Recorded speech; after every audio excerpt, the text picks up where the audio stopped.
Buen día, compañeros y profesora. Mi nombre es Alex Álvarez y el día de hoy, junto con mi compañera Yao Rojas, vamos a presentar el tema de imagen urbana. La imagen urbana tiene como objetivo definir la apreciación estética y formal de los usuarios. Esto nos permite identificar elementos visuales formales que predominen en ella para finalmente proponer elementos funcionales. Dentro de la presentación vamos a abarcar los siguientes temas y todos estos fueron retomados del libro Manual de Diseño Urbano de Jean Bassant. Comenzaremos con los problemas de la imagen urbana. Antes de continuar, debemos identificar las problemáticas de no seguir con una imagen urbana y bueno, algunos de estos problemas pueden ser la monotonía, los espacios incómodos y desagradables, los espacios sin pertenencia, la indefinición de una ciudad del proyecto mismo y la similitud en las construcciones. Continuando con las definiciones del espacio urbano, Jean Bassant hace esa pequeña clasificación entre la plaza y la calle, en la cual se realizan distintas funciones como las actividades comerciales, social, cultural o cívico para la plaza y en la calle como una zona pública de movimiento y de juego.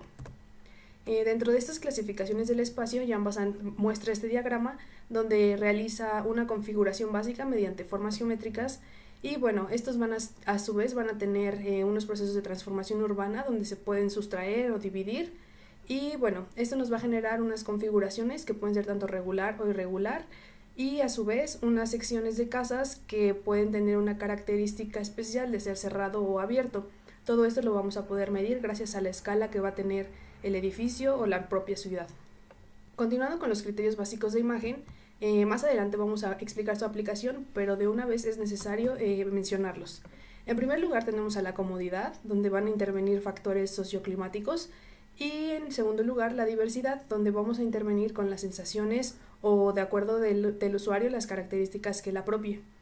Tenemos también a la identidad, a la legibilidad, la orientación y el criterio significativo. Puntos de diseño. Una es la organización visual y depende de ciertas características: continuidad, contraste, una figura sobre campo, simetría, orden de repetición y simplicidad de la forma. La organización visual debe de construir un medio urbano y debe de crear una hipótesis visual organizada. Ahora tenemos lo que es contraste y transición. El contraste y la transición presenta la esencia de un hecho y da riqueza de experiencias al usuario. Las variaciones de las formas constituyen un modo de relacionar las partes con continuidad, forma o carácter. También tenemos lo que es la transición. Estas pueden ser las juntas constructivas, juntas sísmicas de casas, esquinas o hasta las escalas.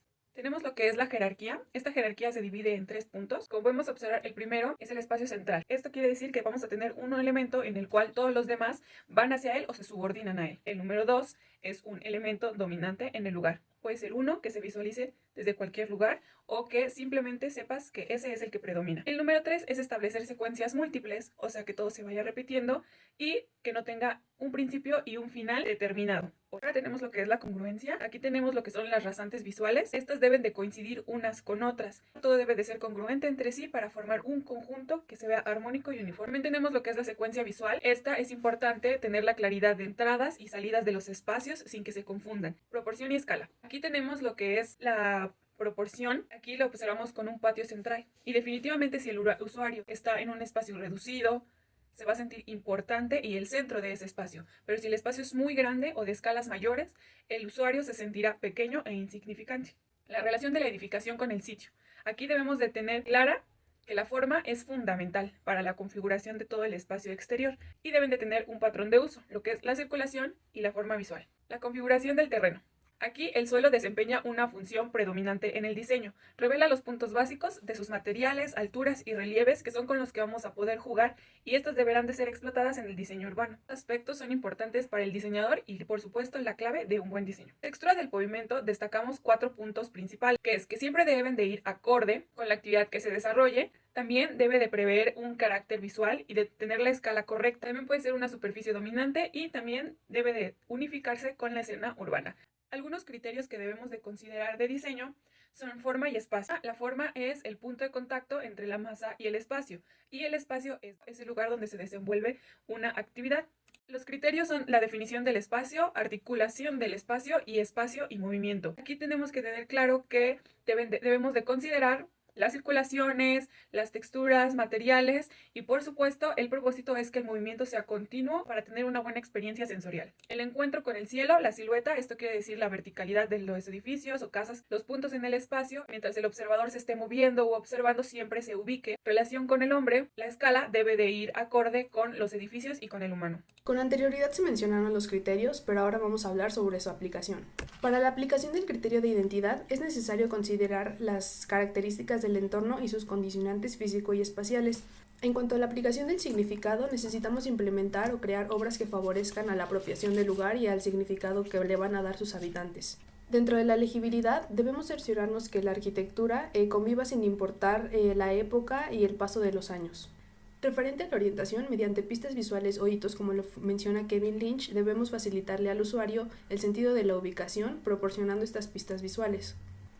Para la diversidad, con la finalidad de darle al usuario una mejor experiencia visual, debemos alternar la forma en que se configure el espacio o la ciudad, pero eso debe de ser con mucho cuidado porque podemos llegar a generar una confusión visual si se alteran demasiado o si es muy notoria la variación de estos estilos. Continuamos con lo que es la estructura visual. Vamos a tener lo que es la percepción de un habitante, es complementaria a la imagen urbana y versa sobre cómo es percibida por los habitantes. Aquí vamos a tener 4 puntos destacables que son zona de su territorio personal, zona que más usa o transita, la zona de contorno y la zona indirecta. Kevin Lynch nos propone elementos conceptuales para la lectura sencilla y visual de la ciudad. Estos son los nodos. Los nodos son los lugares de encuentro de la población, las sendas, estas son los recorridos principales de la ciudad, los hitos, que son puntos focales, los distritos, que son áreas de uso de suelo urbano uniformes, un ejemplo podrían ser las zonas habitacionales, y las barreras, estos son los límites ocasionados por masas. Tenemos también que Donald Appleyard en 1976 propone 3 modalidades de la percepción urbana. Estas son, 1, la de territorio personal o barrio, como observamos en la imagen es el punto central,